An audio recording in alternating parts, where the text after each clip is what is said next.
Mesdames et messieurs, mes chers Ladies and gentlemen, dear friends, and for many of you, my dear comrades, it's an honor for me and a relief to close our working session that lasted for 2 days. An honor because we have just drafted an historical act with the establishment of the first and only really common space, and that's totally open to all hypotheses, all contributions to pull Europe out of the deadlock in which it is locking itself in terms of human resources, the ecology, and the economy. It is a relief also because this organization was driven by militants, volunteers who made a huge effort because we had to organize it once and then a second time since the terror attacks and committed on the 30th of November that is to cancel our first meeting, and that's a lot. Like each time that you criticize parties, that must be criticized after all, as we all know, that parties also made up of volunteers, militants, men and women who are totally devoted to achieve great results with very little resources.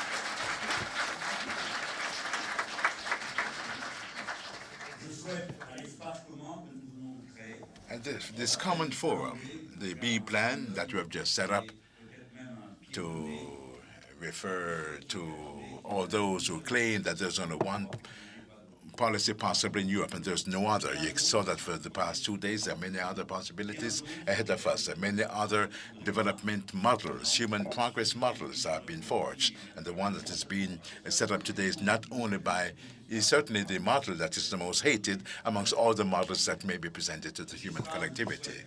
This forum, we hope it will have the same future, the same achievements, results, as what was obtained by the São Paulo Forum. It wasn't perfect either, but in the 90s, it already made it possible for men and women, economists, intellectuals, workers, representatives of social movements to come together to think of another future for Latin America, which at that time was being deeply impacted by the destruction of societies due to structural adjustments and their cause.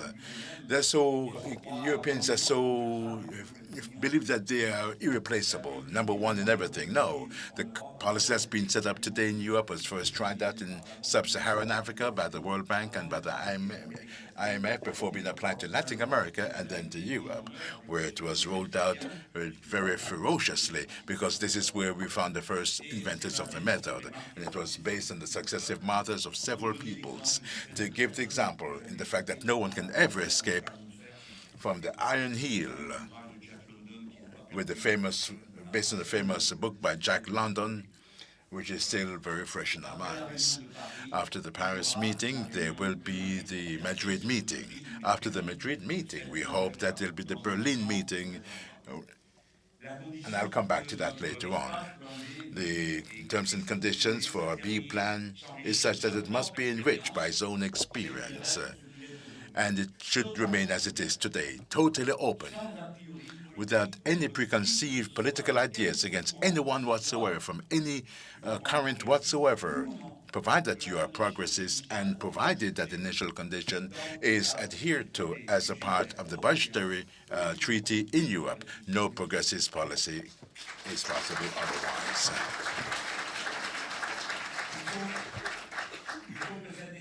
This space must remain open, and it should belong to no one, not just any person in particular, but by no party or no celebrity. This is why it was such a great pleasure for us to be at this time with this first conference under the moral authority of Zoe Constantipoulou, who, as a president of the Greek Assembly, we thought that she was an extremely representative image of what we are. She's not a member of any party. That makes it so much easier for us to accept what she has to say. And because she has an agenda at this parliament in this first era of Syriza, the first and the last era, we could say, because we must admit the idea that those who call themselves Syriza today are not what we saw at the outset. But in the meantime, It was this sublime moment that we have all experienced. We all thought that the history of Europe and the history of the world would be overthrown once again by the peoples who invented democracy and were the first to put it into application. History went in a different direction, but our hope, our wish to battle, to fight, you must understand that we'll never give in. Zoe truly embodies these people who never sacrifice themselves, their position or their eminence. They'll never sacrifice them to their ideals. Having said that, let me tell you to what extent I regret the lack of time and the lack of so many people. We are friends of democracy from the free debate, European enthusiasm. As I'd have enjoyed having here those who are in favor of yes, to discover that those in favor of the B plan are not all terrible animals who are unable to think of the future. They're extremely learned people here with great responsibilities, so as the President of the Parliament, but also Ministers of Finance, like Oscar Lafontaine or our comrade Facina. No, you have not come here to hear all of that. You didn't come to speak with us, and yet this meeting was open to you, as we told you. Oh, that's so unfortunate. But I can tell you one thing. I'm ready to take part with my comrades, Jacques Généreux, and the others in any meeting organized by the socialists or their right-wing variants, meaning Les Républicains, or whomever. We're ready to go everywhere to explain why the only sustainable project for the future of Europe is, and the cooperation of peoples, is to break away from the current treaties. We'll propose that modestly because we're not Jean Arobon. No, we will propose solutions to recall the fact that in the country of methodical doubt, because we are the land of Descartes, in the country of methodical doubting, oh, what a wonderful day it would be, the day where for one moment, for 1 second, for a tiny second, they would have a doubt in the wall of their certainties of acting for the well-being of others, if only through force. And therefore, since we are at the forefront of a future line, because we are that flame of liberty that can never be extinguished, the liberty of the mind. We don't accuse others of being the enemies of liberty, but the liberty of the mind, the liberty of consciousness, the mother of all liberties. My thoughts are turned towards, and I think I'm expressing the thought of many of you, towards those who right now are coming together to defend liberty. Our comrades from HDP in Turkey who are now coming to the end of their Congress, and many of us are represented there. To our comrades from HDP who survived the most ferocious repression by the Turkish government, and they told us that they were moderate Islamists, and we're discovering that you can also have moderate fascists, and we never believed it. Well, we can see what has happened, and Europe has abandoned all those in favor of liberty, suffering from the Turkish government, provided that it agrees to be the Coast Guard of exiles and refugees, preventing them from go in the direction which they wanted to go. And this is why we'll forgive it everything, and we'll pay it to act as the Coast Guards of Europe. Ladies and gentlemen, if we're standing here together at the very first forum, it is because we are reasonable people, peaceful people. People are ready to imagine the future as something else apart from unending suffering.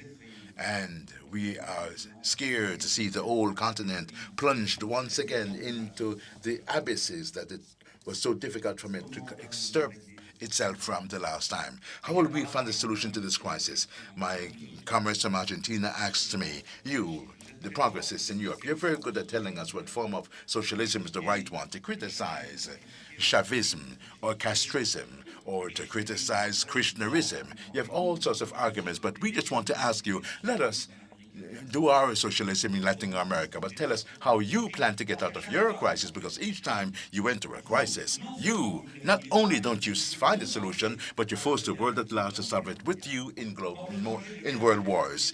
There's once again a danger of world wars, and the specific contribution of Europe to increase dangers is quite patent. The European deadlocks are contributions to increased dangers of world war. I will speak about them briefly, but you all have it before you. After the wonderful sentences, the wonderful statements made about Europe protecting you from this and that, you, in front of your eyes, you have the failures. Just take a look at how your opponents are per- so perfect in the art of using their own turpitudes. Look at the crisis of the refugees. It's a few weeks ago, a few months ago, all of you, your hearts were broken when you look at the child drowned on the beach. All of you, you ask yourself questions. But what system are we living in where such a horror is possible? Everyone felt, but who should we challenge? Who are the people letting them pass through? Who made these people flee? Whereas here, we already heard the comments made by people who were xenophobe, who were saying, throw them in the sea, push them away, we don't want them. And we say, but you are making them leave because of your policies, because of your wars. You're making them leave, and when they arrive, you want to get them out again, and you claim that they're coming to call us to get rid of them and to try to stir up the flame of racism. You remember that terrible image and the consciousness that started to grow and it was fortified in the analysis of the deep-seated causes that produce such a situation. There are so many who said that, yes, it is true. Misery does not come from the skies or wars due to exploitation, human resources, imperialism. The advanced consciousness today, the image of the refugees proposed to us as a replacement is that of the rapists in Köln. Rapists who would allow you, allow you to hate, to show no compassion because you identify these thousands of refugees to these rapists. And you are called upon to answer the question as to what you think about this. How do you dare ask us what we think about this? We dare think that we condemn crime, and rape is a crime, and we condemn crime even when there are extenuating circumstances, and in this case there are none. We condemn crime. But we condemn all criminals, and we will not reserve our condemnation to some crimes only. We condemn them all, and we wish to get rid of the causes for them. We agree to condemn crime, but not to hold a religion or nationality responsible, as if we too do not have criminals in our so-called developed and advanced societies. What we're saying here is not an extenuating circumstance.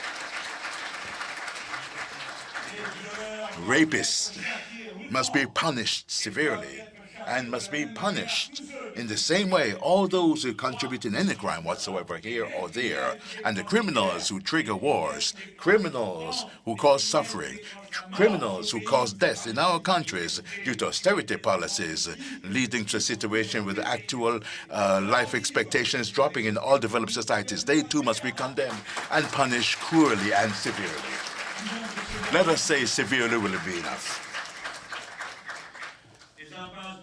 Deadlocks, we have seen deadlocks in the refugee crisis. Just take a look at the power, the importance of the European bureaucracy that knows everything about everything. Look at all the brains in Brussels and Strasbourg who know what's good for us and how we should organize things better than us because we're just barbarians and we understand nothing about the needs of progress. Look at the huge mass of bureaucratic insects who must manage 120,000 people or 800,000 people. Just think about it. And in 6 months' time, we're able to relocate 297. And that's all out of the 120,000, which was the goal set. These are the important people who claim morning and evening that we'd live better without the state. And at the time when they call on the public authorities, which is the embodiment, which is unable to cope with any problem because they have no real will, no goal apart from deregulation, disorganization of our societies so as to capture profits in all areas, and it's their own mental and human horizon. This is why I would like to seize this opportunity in my speech to tell you that if you were able to realize to what extent Zoe and Facina, Massimo, Stefano that is, and Oscar Lafontaine, let me tell you that I have the feeling of honoring my mandate as a European deputy, and not only myself, but my colleagues who stand here, Nicola Osultis from Greece, from the Unité Populaire Party, Konstantin Kuneva from Syriza, Fabio De Masi from Die Linke in Germany, Marina Albiol from Spain, Izquierda Unida, Javier Cudo from Spain, Izquierda Unida, Miguel Urbano from Spain, from Podemos, Lola Sanchez from Spain, Podemos, Barbara Spinelli from Italy. We are deputies. We are the representatives of the people, and in what we are doing here today, we are accomplishing our task as the people's representatives, and it didn't cost €1 cent to the European Union. It was organized by us, based on our own resources. We're doing our work as European deputies. The work of a European deputy who's a progressist is to alert, whistleblow, make you think, reflect. I was not appointed a civil servant of the European Parliament, and I do not restrict my activities as an MP to just signing the attendance sheets. I believe that deputies are accountable for their political acts. My main activities as a European deputy does not consist in raising my hand time and time again for an hour and a half during a session, several times per minute, to vote on texts, 70% of which have no legislative value whatsoever, because it is just a comedy, a caricature of a parliament that we have. And 70% of the texts have no legislative value. And above all, on important matters, we have no power. The European Parliament cannot debate on the internal market. The European Parliament cannot find solution to two essential causes of the moral, spiritual, intellectual problem in Europe: competition between all peoples and putting peoples in competition to each other, citizens, producers, men, women, regions, everyone competing against everyone else, thereby creating in Europe a shock wave, tearing nation states apart as well as societies. You may vote 70% of texts brought before the European Parliament in your club of collectioners of Camembert cheese, it would have exactly the same result. It would be considered as a strange occupation, because in actual fact that is a strange activity, and there's less and less democracy in actual fact. I spoke about the refugee crisis, but I could also speak with you about the contribution that's particularly detrimental of the European Union to the environmental crisis. We are the very first, the #1 production region in the world. 25% of our objects produced under all circumstances. We just hosted COP21. As a Frenchman, I'm proud about the success of French diplomacy, and I'm delighted to see that so many countries ultimately accepted the text that will soon be ratified as of April in each country, and we can start to see who will sign after having said yes and who will not sign. But in the meantime, what's the European Union doing during that time, apart from wonderful statements? Because as you all know, for the climate crisis to be eradicated, or limited rather, global warming should not exceed figures by 1.5%, and the text in COP21 provides for 2 degrees, and the commitment of the states that have signed reaches 3 degrees. After the meeting, those who have presented their papers, saying it's wonderful, patting each other on the back, they had decided that the whole host of countries would be eliminated from the map in the next 20 years, or even before, quite simply because they would be flooded. So that is the level of irresponsibility. And what is the powerful European Union doing? It invented the carbon market. In other words, a market of rights to pollute. Yes, rights to pollute. Not to breathe pure air, to pollute. A market that, of course, has become immediately speculative and collapsed on several occasions.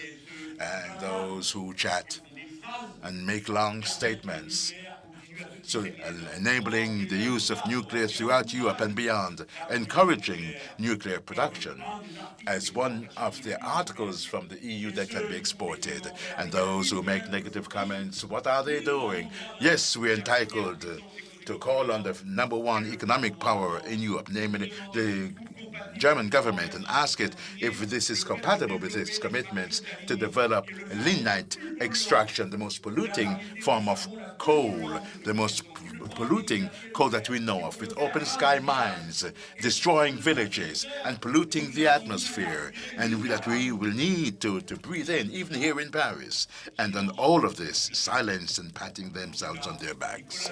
Nicolas Hulot, at any rate, I believe he spoke very crudely and said things plainly when he said, it cannot be said that Europe has helped us a lot during COP21. He added that the leaders pretend that they do not understand that the TAFTA treaty is incompatible with the regulations that will have to be set up to stick to our climate commitments. I thank him for saying that TAFTA is incompatible with any type of reasonable human activity.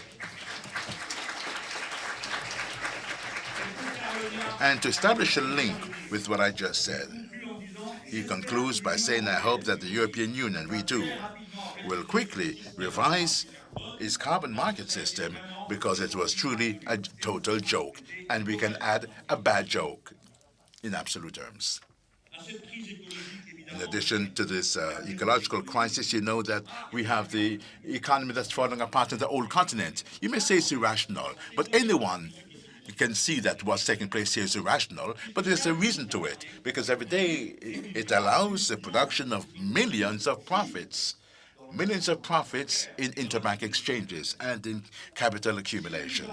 If we were to look at the current form of Europe, we know very well that it's the current form of organization of the capitalist production model on the old continent, but we're looking at what is presented to us as reasonable tools, and we're saying that they are not, and we have others who present that are far more reasonable, quite simply because we feel that we are capable, at least, of taking stock of other people's failure. When the life expectancy is declining, when the living conditions are losing out, the least you can do is to try to do something else. And from that point on, I want our voices to be heard without any preconceived ideas.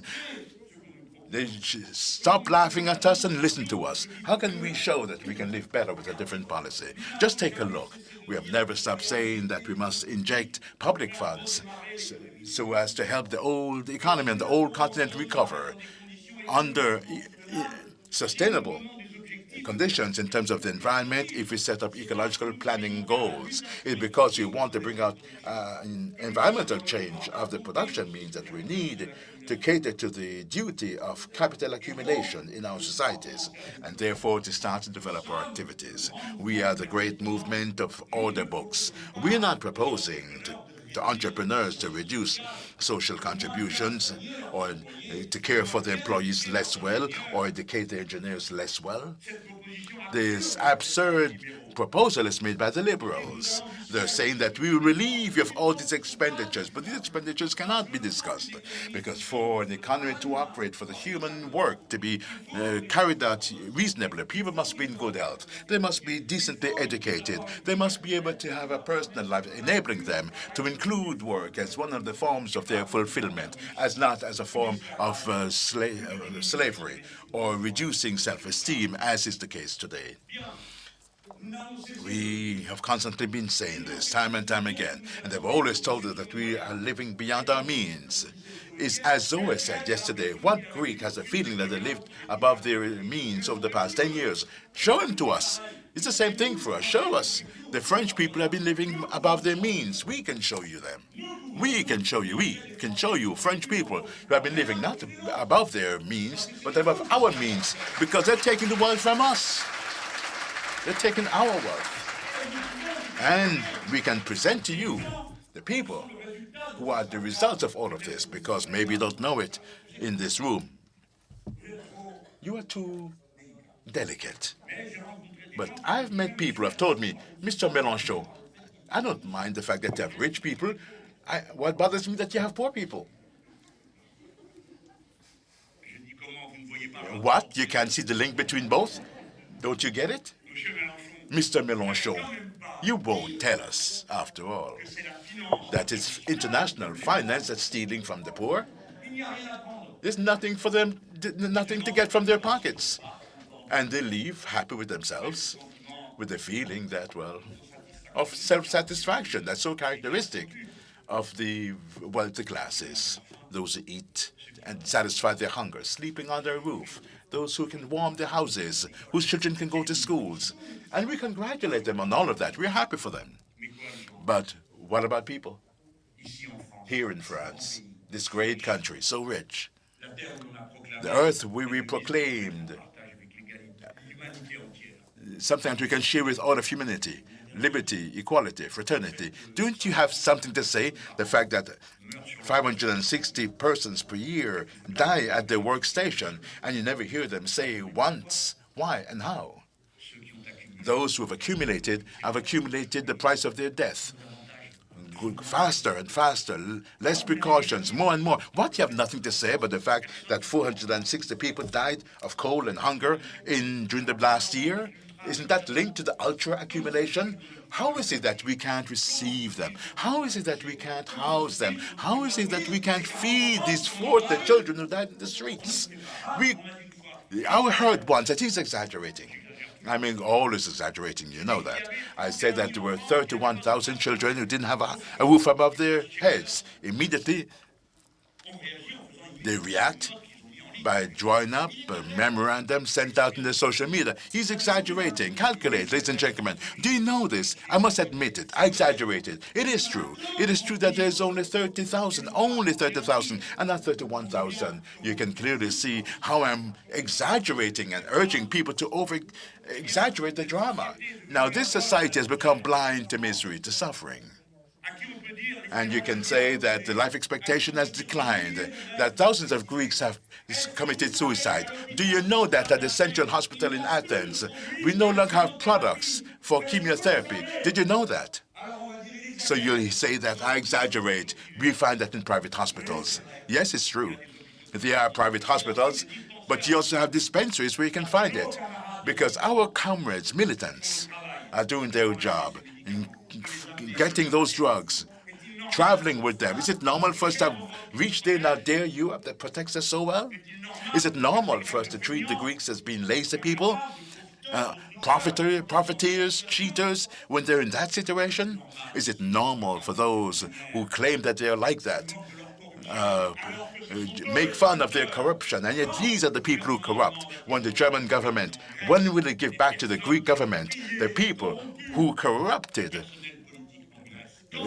politicians in Greece? When will we have a list of foreign accounts accumulating fortunes that were taken away, stolen from the Greeks? That would be justice. European Union, since 2008, has been paying 2,500 billion in cash. But instead of giving that amount so that the real economy can work, all of that has evaporated in the financial spheres. Ask yourselves why. Why is it that you can put 2,500 billion euros and you can never find a single cent to manufacture, to make a piece of bread or to build a house, or to carry out any normal and healthy activity that will be keeping normal human beings occupied? Why? Because the capitalist system in our times is characterized by the domination of a huge financial bubble where profit rates are the multiple of profit rates that could be carried out through real production, and therefore they continue to pay out as much as they wish. That money will continue to go towards the bubble, nourishing lots of people, by the way. Every month, central banks put 60 billion euros on the table, not for governments, but to buy back from private banks the government bonds. Did you know what happens then? You have understood, I'm sure. Did you know that they're saying to bankers that, listen, you have rotten money, bad money. Okay, your paper is worth nothing. Of course, they know that the debt can never be redeemed. Didn't you know that? No one will ever pay the debt back. Never. It's unpayable. And therefore, these people are announcing that it is a permanent, eternal suffering forever. 4 generations. The debt can only increase naturally. Because is this a reasonable behavior to look at this phenomenon being rolled out without doing anything to prevent it? We are proposing that if we're so orderly, we're looking at increasing disorder. What are they proposing? That this martyrdom will continue endlessly. I will come back to money, don't you worry. A while ago I was saying, that they found 247 or 292 people, I can't remember exactly, from the wave of refugees. But, dear friends, this is the second wave of refugees. But you haven't heard about the first wave. Never, never, never, never. You saw the queues of people carrying their children in their arms, being beaten, gassed. You didn't see the other refugees. You know who they are? Those who left Europe. Over 1 million people have left Spain since the start of the structural adjustment policies. And as the students I saw in Madrid say when I entered the university, the first billboard I saw read, "Exile is the first cruelty you're inflicting upon us." Did you know that 500,000 people have left Greece? Do you know, Oscar was saying that yesterday, that he left Portugal, the equivalent of the population of as if 4 million people were to live in exile. In Germany, there was a larger wave of European migration than the refugees coming into our borders. We hear nothing about them, host countries. A lot of people go to Germany, skilled workers, but lots of others have left to Latin America. El Moro Morales said, "It's amazing. You are chasing people from our country to go to your country, and those from your country come to our country, and you're continuing to chase away those from our country going to your country?" It's unheard of. It's unheard of. It's up to us to make all the efforts go and come.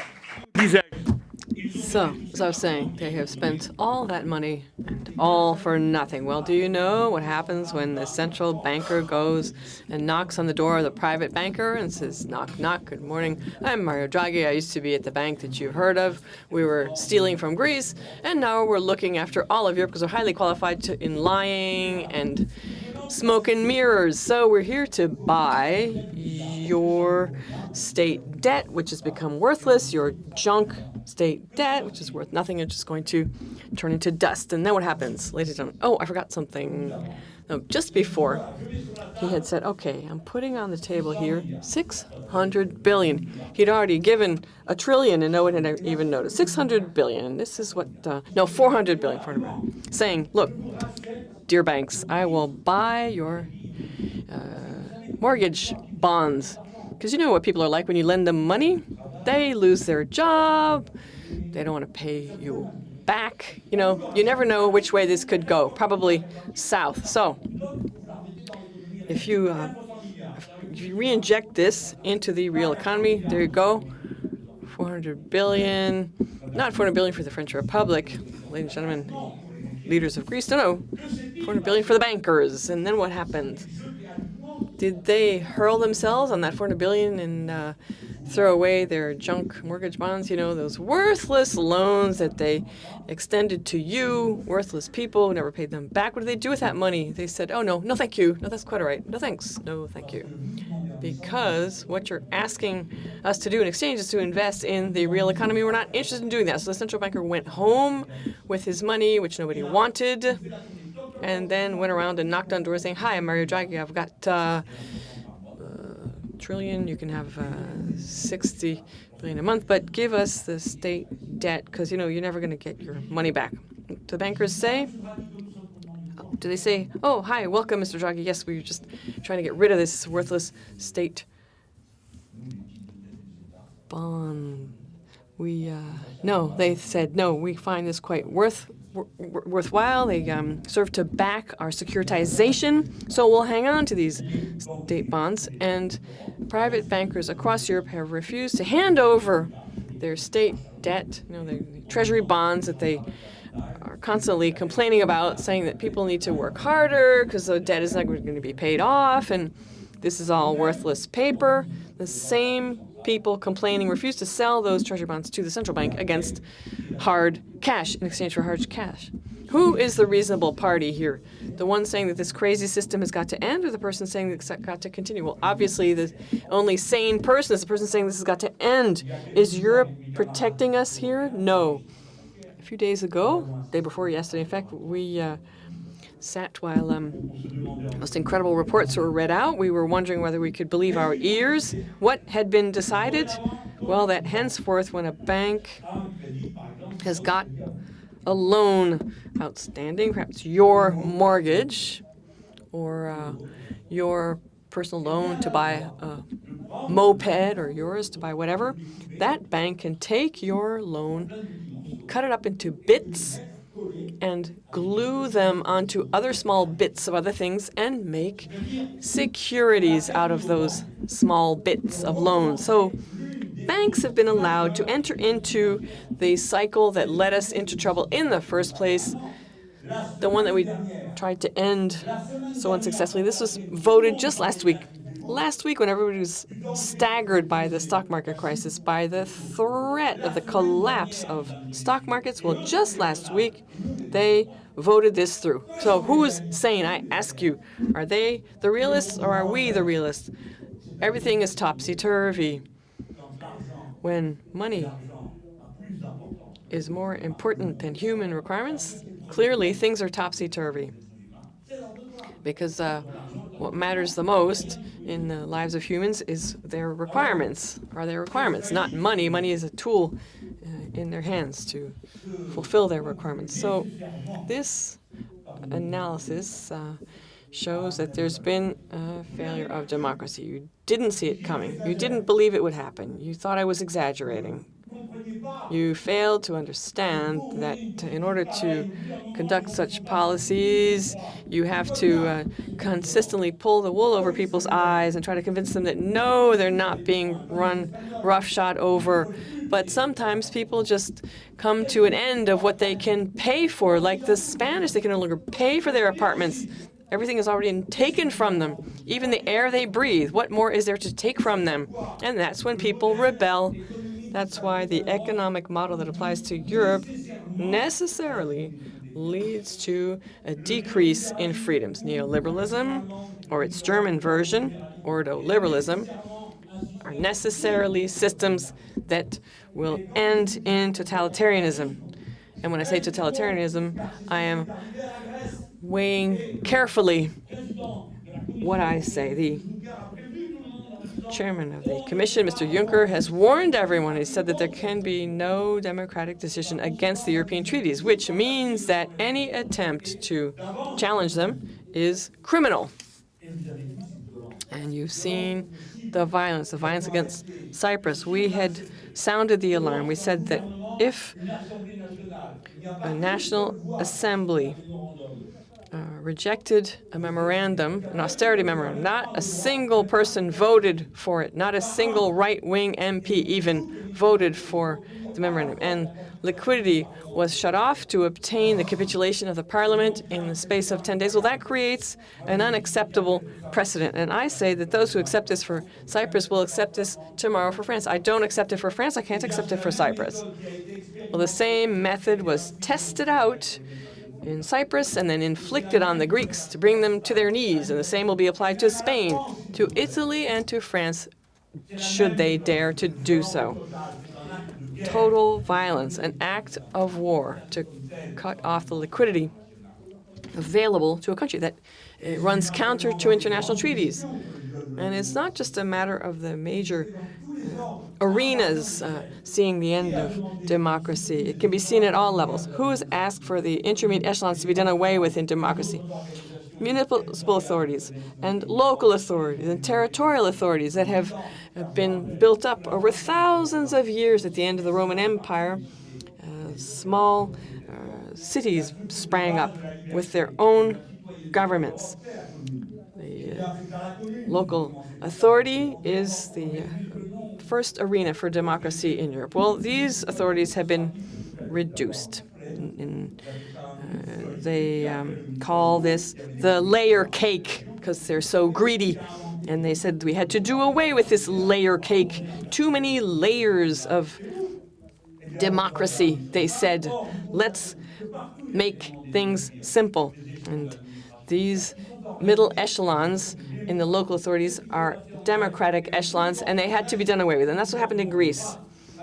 The right-wing government had run a referendum to get the first austerity memorandum passed, as Zoe explained. Well, it's the same here. François Hollande dreamed up the simplification law.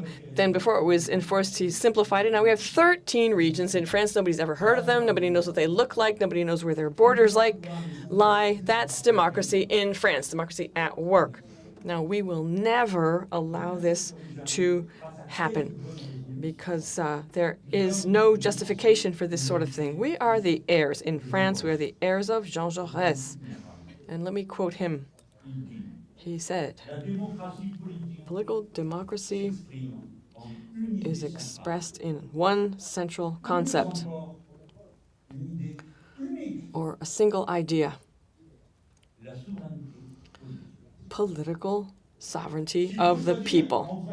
End of quote. Well, if you choose between the sovereignty of the people and the Strasbourg Parliament, I think it's an easy choice. I opt for the sovereignty of the people. If to choose between the euro and the sovereignty of the people, I will opt for the sovereignty of the people because I'm a Republican, I'm a Democrat, and I'm in favor of progress, just as you are. And we will always make the same choice. The choice will be in favor of democracy of the people. There is no higher truth than that. Neither revealed nor economic truth. No truth is higher than democracy. And we are sometimes the victims of that misconception. Ladies and gentlemen, our compatriots would know nothing of the euro if they didn't have euros in their pockets. The only concrete manifestation you have of the existence of the euro is the euro coin in your pocket. And so you are led to believe that the euro is Europe and that our peoples are so kindly, so peace-loving, that they're prepared to endure all sorts of sacrifices and hang on to what unites us to the others. So this attachment to euro is not attachment to order liberalism, it's attachment to other Europeans. It's the perverted form of European affection and our desire for peace. Wake up, dear friends. The euro is not equal, is not tantamount to Europe. There are 9 members of the European Union that do not use the euro as currency. So the euro is not the same as Europe. Airbus would never have come into existence with the current budget treaties because you couldn't get cash advances. They would have been seen as subsidizing production. Ariane Espace, oh, that magnificent European rocket. Well, had Europe existed when that program got started, there would have been no European rocket. Erasmus came into existence before the euro, and European countries that don't use the euro are members of Erasmus. So cooperation between states is unrelated to the euro. Can you give me one example, just one of a collective achievement of the European Union of the euro? Just give me one magnificent success that we will have scored thanks to the euro. Just one example. Nothing. You've destroyed everything. You've turned everything into merchandise, and what is not yet a commodity you want to commoditize. You're all market neurotics. The euro is not a little piece of your fellow Europeans' heart. The euro is a link in our chains, the chains that bind us. Let us behave reasonably, and we are reasonable. There are several plan Bs. There's not just one plan B, and it is critical that we, who often stand for elections and who do hope to lead our countries at some point in the future, it's critical that we have on our shelves several hypotheses ready to be tested, because the balance of power is not the same depending on whether you're Slovenia or Greece, 2% of the European economy, or France, 18% of the European economy. France, with the French Financial Institution, 20% of the mass of euros lie in our hands, so we're in a different situation. The French Plan B could be far more daring than the Slovenian Plan B. Not that the Slovenians are not brave, but just that they don't enjoy the same balance of power as we do. The balance of power is something we need to consider carefully. people say, look, in Portugal, they voted in a socialist government. Look at Spain. They may be signing an agreement with the socialists. Mr. Mélenchon, why don't you do the same? Because it was beneficial to our colleagues, but you don't get the point. You have to really feel for Portugal, where the Socialist Party was the lackey and has changed its attitude. Our friends in Portugal have reached a level of support that made them a force to be reckoned with. Same in Spain. The PSOE, which was the lapdog of European policies, has now had to recognize that there's a lot of support for their new friends on the left. So the balance of power is how things can be changed. Don't forget that. If reality seems to be moving in the right direction in Spain and Portugal, well, let's do the same everywhere. Let us do what it takes to get our parties higher up in terms of popular support. Why am I challenging you on this score? Because 2017 is going to be a critical year for the future of Europe. For one thing, because the end of this year, you're totally unaware of this, of course, the end of this year, the Conference of the Five Presidents. You ever heard of that? Does that mean anything to you? Come on, let's think.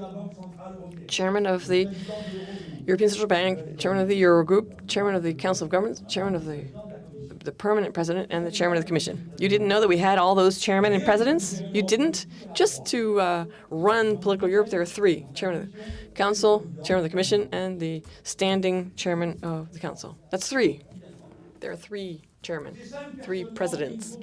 So those five people, taken all together, put forward a proposal. You haven't heard of it? Well, what's going on? No one's warned you? No one's informed you? The people who are not here today didn't inform you? Those people, 8 people, will be putting forward by the end of this year a new blueprint for Europe, a new organization for Europe. And between now and June, they will be speeding up the integration process. Isn't that fantastic? Isn't that good news? And nobody warned you. How sad that such a wonderful turn of events was in store.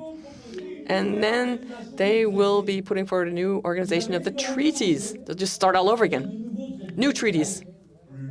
Going further in the integration of Europe that protects us.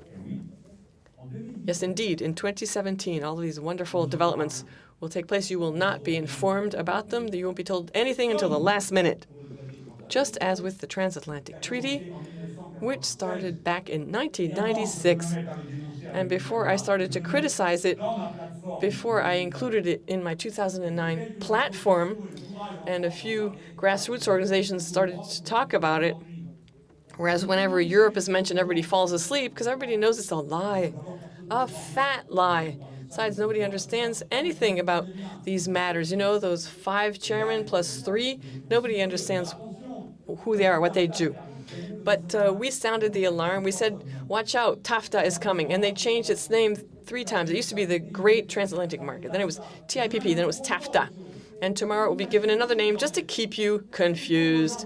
And those people who try to take an interest have to spend a tremendous amount of energy trying to keep track of all this gobbledygook, this double-speak that drips out of these European treaties. And it is our duty to keep track of these things. Well, in 2017, Europe will once again be taken up in the process of changing its constitution. Is there anything you can do about that? No. In principle, no. You will be allowed to applaud once it's done. You will be fully free to agree.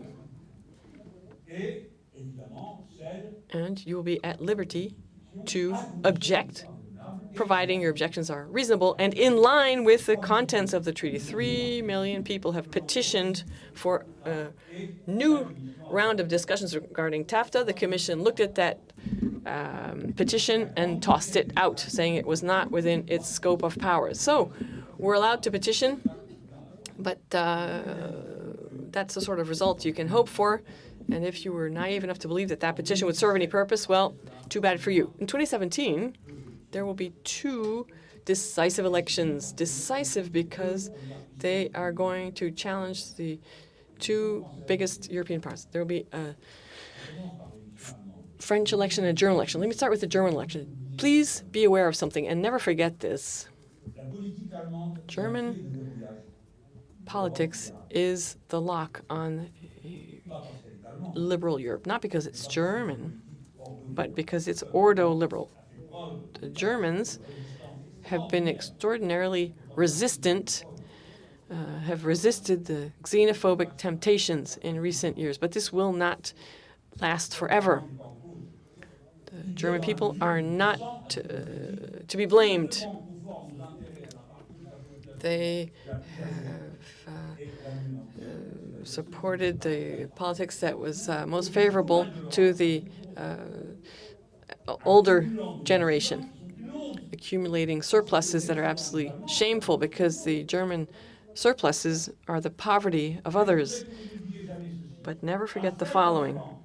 As we speak, right now, today, here and now, the crisis could end.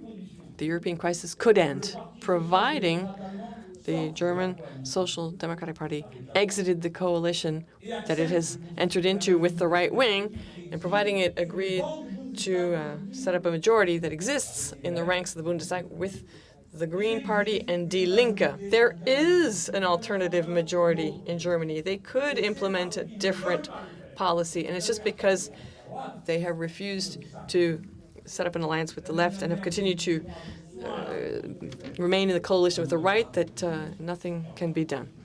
And it's the same in Spain. Never forget that the theory of the lesser evil, which is what leads to this type of election, will then lead to the implementation of the worst of the worst. We thought there was no worse alternative than Sarkozy. Well, there was, and now we have a name for it. It's called Hollande, as we have duly noted. Retirements, wages, living conditions, homeless deaths. There was worse than Sarkozy, and it is here. In Eastern Europe, they used to joke around and say, let's stay optimistic. The worst is still possible. In 2017, important developments will occur because the two peoples in the two most powerful economic countries will be voting. Now, I will not go on at length, boring you with French politics. It's very hard to translate a lot of the Franco-French ins and outs. So I'll be brief. Isn't it incredible that there are political campaigns left and right all over the country? There are some right-wing, far right-wing candidates, socialist candidates. In other words, everyone who agrees with the European Union system is running for election. And anyone who's against it is asked to kindly stay home and not run for election and watch TV and look at who's wearing the nicest tie and whose hair is the most mussed up. You know, because the more mussed up the hairdo, the more appealing. So the question is, we need to renew our ideas, renew our practices. If all of those people, including Europe Écologie Les Verts, if they all agree on the European budget discussions, if they're all excited about extending this magic process, what room is left for us? We have nothing in common with these people. What we have in common with them is that we're supposed to belong to the same genetic historic code. And that binds us. The left, we're all part of the left. The fancy left that can cross borders without having to go to the exchange office, the currency exchange office, and can enjoy comfortable rates to vacation in Greece or the Czech Republic. But sorry, no, that is no longer our political camp. We have nothing in common with those policies, nothing in common with those politics.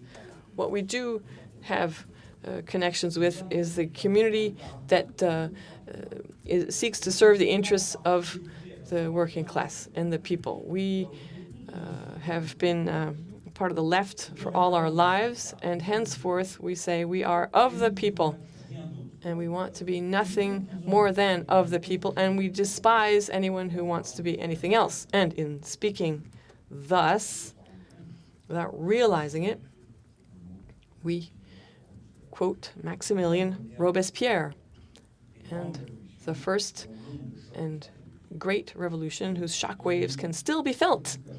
I will now conclude, dear friends, and say that the Forum of Plan B will henceforth be a standing conference. We have all agreed on that principle.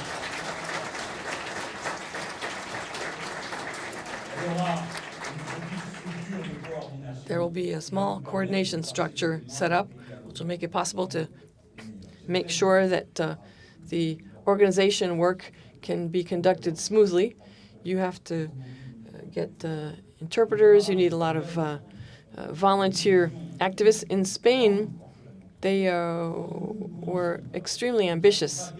We didn't know how this would all work out, so we were thinking of organizing a conference that would not be open to the public. The panel discussions would not be open to the public.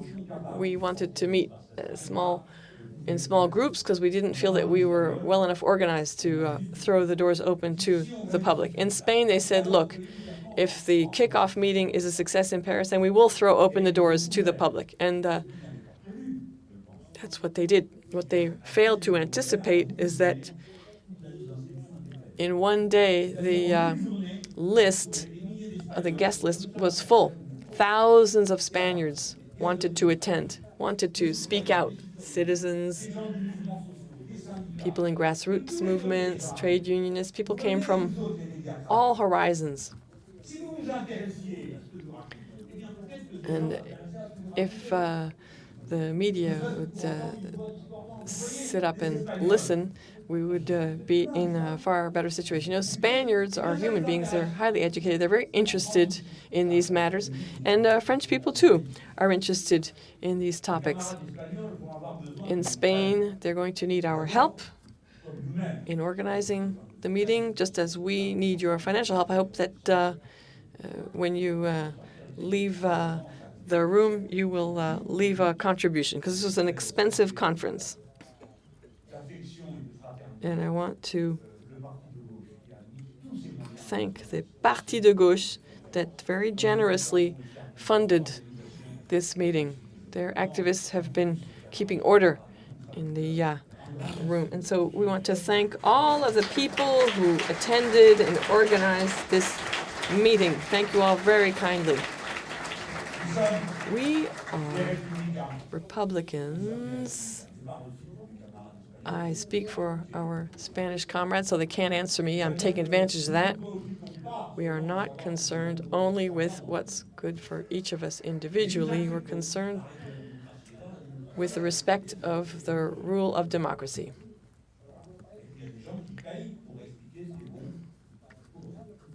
Rule of democracy is that people have to pay to explain what's good for them. And if there's a large pie, then there'll be huge crumbs lost. If we have small pies, then there won't be enough to go around. That's the old capitalist doctrine. The rich fatten the poor, as we've all noticed. And we agree, because we're Republicans and Democrats, we agree to the rule of majority. It's crazy to see how people vote, isn't it? You're voting against your own interests. You're voting for people who are going to slit your throats, who scorn you, who are robbing you blind or lying to you, trampling you, and who say, you're going to win the lottery. The number of millionaires is on the rise everywhere. 1 or 2 new millionaires. Why worry about a few thousand more poor? But I've said this all before. So, okay, this is the way democracy works. But our concern is, first and foremost, what's good for everyone, the general human interest. That is our slogan. In Madrid, we will be working on these matters. So, again, I said I was going to conclude. I'm going to conclude with a certain amount of lyricism and symbolism. I'm going to call on our Spanish friends. Where's my list? I want you to hear their names again. Marina Albiol. Could you please come to the stage? Marina sits in front of me at the European Parliament, so I look at how she votes all the time. Javier has left. He's left, okay. Miguel Urban, MP from Podemos. He sits behind me in the place of Pablo Iglesias. Lola Sanchez, Spanish MP, Podemos.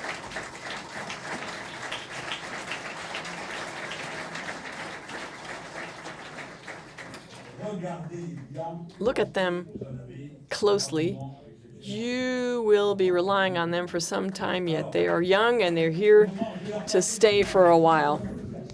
So I wanted to pass the baton symbolically. How should I do it? With this. This is a handmade carnation. Handmade. Who gave it to me? The Russian brothers and sisters. Nice, isn't it? You know, nowadays,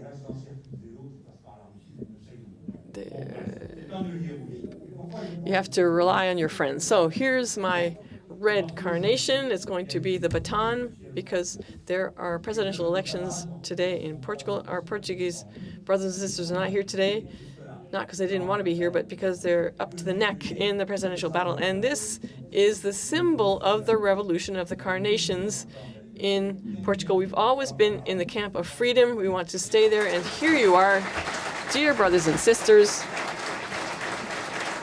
I hereby give you this carnation.